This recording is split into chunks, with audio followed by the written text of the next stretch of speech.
Високите температури негативно влијаат врз земјоделците и во развојот на дел од земјоделските култури.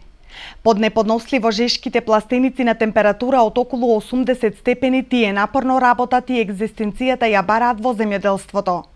Велат дека високите температури ја зголемуваат потребата на земјоделските култури за вода, а тоа доведува и до поголеми трошоци.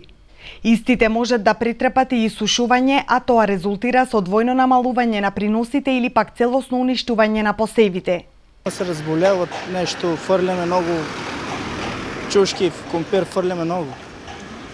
И многу жешко треба. Разсипуваат се од самото време и разно животина има, а лекарството многу скапо.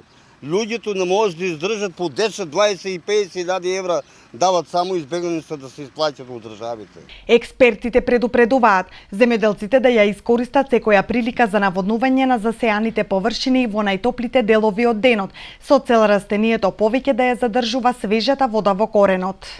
Производителите на вакви високи температури најмногу внимание треба да обрнат на наводнувањето, кое што треба да биде често, со мали норми на наводнување.